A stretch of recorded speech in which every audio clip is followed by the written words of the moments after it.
Monsieur le Président, Madame la Ministre, Monsieur le Ministre, mes chers collègues. Depuis un an, nous vivons au rythme d'une diplomatie que l'on pourrait qualifier de spectaculaire, tant elle se nourrit de coups d'éclat, d'annonces fracassantes et de mise en scène permanente.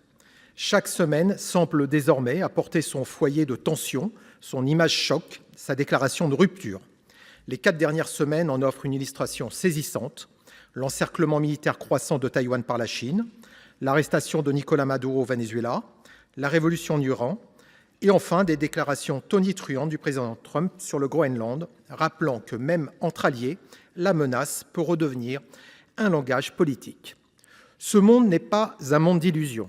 Nous sommes entrés dans une ère où la force, la coercition et la pression stratégique tendent à s'imposer comme des instruments ordinaires de la diplomatie. Le droit n'a pas disparu, mais il est contesté, contourné, parfois méprisé. Victor Hugo écrivait que la force fait les vainqueurs, mais que le droit fait les nations. Or, c'est précisément ce droit qui vacille aujourd'hui. Mais ce chaos n'est pas désordonné, il est structuré. Il traduit une lutte pour le leadership mondial, principalement entre les États-Unis et la Chine, dans laquelle la Russie et l'Iran jouent un rôle de puissance de déstabilisation. Ces acteurs testent les lignes rouges, exploitent les failles du multilatéralisme et misent sur l'usure des démocraties. La question n'est donc pas seulement de savoir ce qui se passe dans le monde, mais dans quel monde nous voulons vivre et quelle place la France et l'Europe entendent y occuper. Le Venezuela est devenu l'un des symboles les plus tragiques de cet effondrement des normes. L'arrestation de Nicolás Maduro a confirmé ce que de nombreux rapports internationaux et nos propres travaux parlementaires avaient établi. Ce pays s'est transformé en un narco-État où le pouvoir politique est étroitement lié à des réseaux criminels transnationaux. Depuis plus de 10 ans, la répression, la corruption et la violence ont étouffé toute alternance démocratique.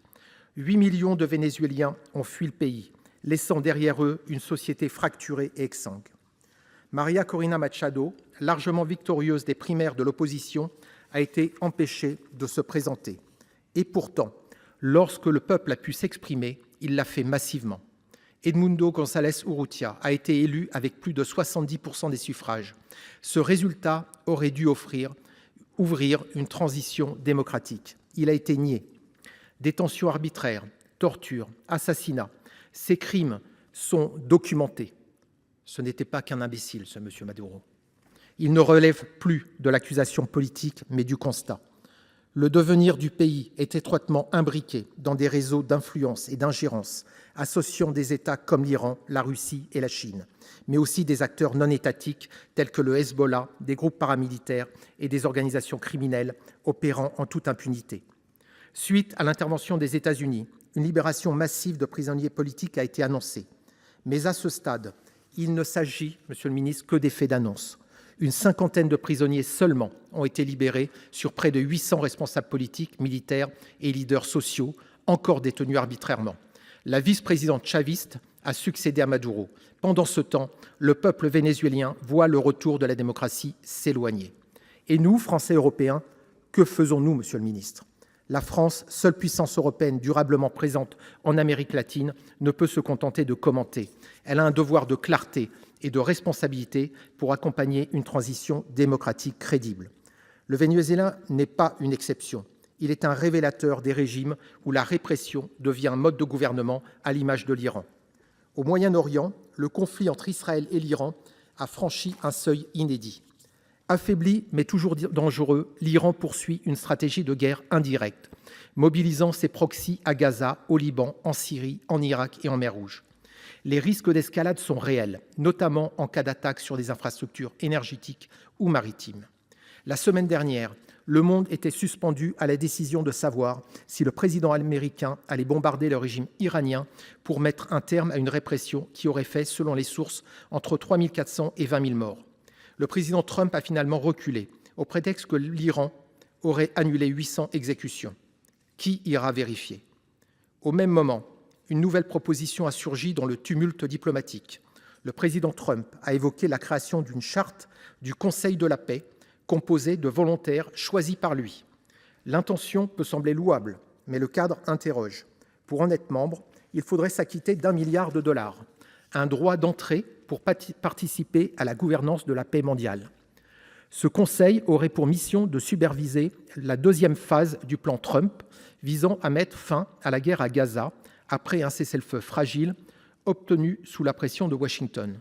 Monsieur le ministre, le président Trump a-t-il invité la France à participer à ce Conseil de la paix? Et si oui, quelle est la réponse de la France? Avez-vous prévu d'ajouter 1 milliard au budget?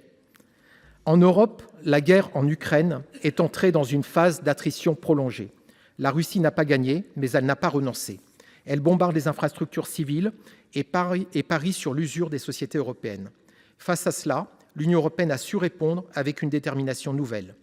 La coalition des volontaires, initiée par le Premier ministre britannique et le président français, aux côtés du président Zelensky, constitue une véritable réussite stratégique. Elle démontre que l'Europe peut agir lorsqu'elle assume collectivement sa responsabilité historique. Mais cette réussite reste fragile. Elle suppose une constance politique, un effort de long terme et une unité sans faille.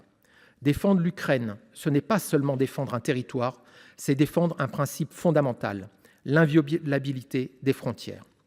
Lors du sommet de sécurité de Shangri-La à Singapour en mai dernier, le président de la République a mis en garde contre les répercussions potentielles de l'agression russe sur la situation à Taïwan. Je le cite, « Si la Russie peut s'emparer d'une partie du territoire ukrainien sans réaction de l'ordre mondial, que pourrait-il se passer à Taïwan ? La Chine accroît massivement ses capacités militaires et exerce une pression constante sur ses voisins. En assimilant Taïwan à une province rebelle, elle nie l'histoire et le droit. Une attaque contre l'île aurait des conséquences économiques majeures pour l'Union européenne. Rupture des chaînes d'approvisionnement, choc industriel, dépendance technologique accrue. L'amendement que nous avons voté dans la dernière loi de programmation militaire impose que nous garantissions la liberté de circulation dans le détroit de Taïwan. Nos collègues sénateurs américains s'interrogent sur la relation existante entre Airbus et une entreprise chinoise, acteur majeur de complexe militaro-industriel chinois. Cette interrogation n'est pas anodine. Elle traduit une préoccupation croissante de nos partenaires quant au risque de transfert technologique, même indirect, vers des capacités militaires susceptibles d'être utilisées dans un contexte de confrontation. Airbus a indiqué être disposé à coopérer avec l'enquête menée par la commission spéciale du Sénat américain.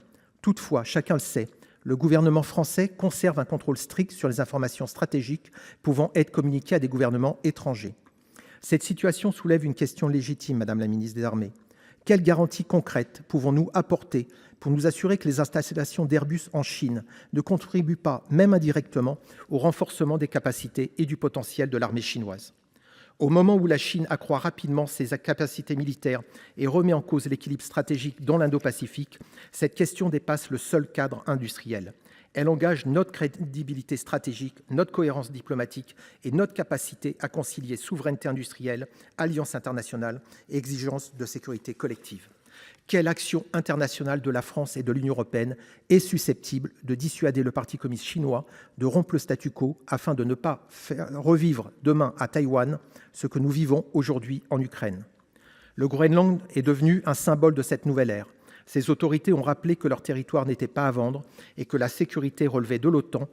Pourtant, des menaces de coercition économique ont été proférées contre certains pays européens, dont la France, par le président américain. Ce langage entre alliés est un signal d'alarme. Lorsque la Chine a tenté de punir la Lituanie pour ses choix souverains, l'Union européenne a répondu collectivement. Elle doit faire preuve de la même fermeté face à toute coercition économique. Cette cohérence est indispensable lorsque l'on évoque le Somaliland.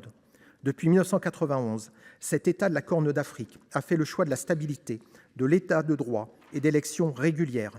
Comment justifier que certaines sécessions, comme la République tchèque et la Slovaquie, soient reconnues en Europe et que d'autres, pourtant pacifiques, la même année, démocratiques et exemplaires comme le Somaliland, soient ignorées?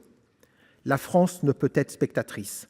La diplomatie est à la défense que la justice est à la sécurité intérieure, un pilier indispensable. Défendre les démocraties là où elles sont menacées, aider les peuples à se libérer des régimes indignes, défendre le droit contre la force et la souveraineté contre la coercition, ne jamais se réfugier dans l'indignation, toujours agir. Ce qui se joue aujourd'hui au Venezuela, en Iran, en Ukraine, à Taïwan, au Groenland et au Somaliland relève d'un même combat. Savoir si au XXIe siècle, les frontières et les souverainetés se décident par la force ou par le droit? C'est à cette question que la France et l'Europe doivent répondre. Je vous remercie. Merci, cher collègue.